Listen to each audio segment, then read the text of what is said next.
ಆ ಸ್ವಾಮಿ ನಿನ್ನ ಎರಡು ಕಣ್ಣೆಯನ್ನ ಒಮ್ಮೆ ನನ್ನನ್ನ ನೋಡು, ವಿಶೇಷವಾಗಿ ನೋಡಯ್ಯ ನನ್ನನ್ನ. ಯಾಕಂದ್ರೆ ನೀನು ನನ್ನ ನೋಡ್ತಾ ಇಲ್ಲ ಅಂತ ನಾನು ನಿನ್ನ ಹತ್ರ ಕೇಳುವುದಲ್ಲ. ನೀನು ನನ್ನನ್ನ ನೋಡ್ಲಿಲ್ಲ ಅಂತ ಹೇಳಿದ್ರೆ ನನ್ನ ಬದುಕೇ ಇಲ್ಲ, ನನ್ನ ಜೀವನವೇ ಇಲ್ಲ, ಕಡೆಗೆ ನನ್ನ ಅಸ್ತಿತ್ವವೇ ಇಲ್ಲ. ನಾನಿವತ್ತು ಬದುಕಿದ್ದೇನೆ, ನನ್ನ ಅಸ್ತಿತ್ವ ಇದೆ ಅಂತ ಹೇಳಿದ್ರೆ ಅದಕ್ಕೆ ಕಾರಣ ನೀನು ನನ್ನನ್ನ ನೋಡ್ತಾ ಇರೋದು.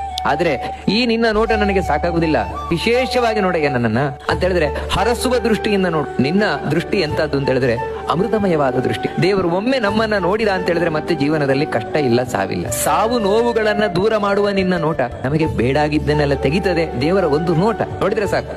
ನೀನು ಯಾವಾಗ ನನ್ನ ಬಗ್ಗೆ ಖುಷಿ ಆಗ್ತೀಯಾ ಆಗ ನಿನ್ನ ನೋಟವೇ ಬೇರೆ ಇರ್ತದೆ. ನಾವು ಒಳ್ಳೆಯದನ್ನ ಮಾಡಿದಾಗ ದೇವರು ಅದರ ಫಲವನ್ನ ಒಳ್ಳೆಯದಾಗಿ ಕೊಡ್ತಾನೆ. ದೇವರಿಗೆ ನಿಜವಾಗಿಯೂ ಖುಷಿಯಾಗುವುದು ಯಾವುದಂದ್ರೆ ನಾವು ಜಗತ್ತಿಗೆ ಒಳಿತಾಗುವ ಕೆಲಸವನ್ನ ಮಾಡಿದಾಗ, ಜಗತ್ತಿನಲ್ಲಿ ಧರ್ಮ ಸಂರಕ್ಷಣೆಗೆ ಯಾವ್ದು ಬೇಕೋ ಆ ಕೆಲಸವನ್ನ ಮಾಡಿದಾಗ ದೇವರು ಸಂತೋಷಗೊಳ್ತಾನೆ, ತನ್ನ ಕೃಪಾಪೂರ್ಣವಾದ ದೃಷ್ಟಿಯನ್ನ ಹರಿಸ್ತಾನೆ. ಸಾಕು, ಈ ಜನ್ಮ ಉದ್ಧಾರ ಆಗ್ಲಿಕ್ಕೆ ಸಾಕು, ನಮ್ಮ ಕಷ್ಟಗಳೆಲ್ಲ ಪರಿಹಾರ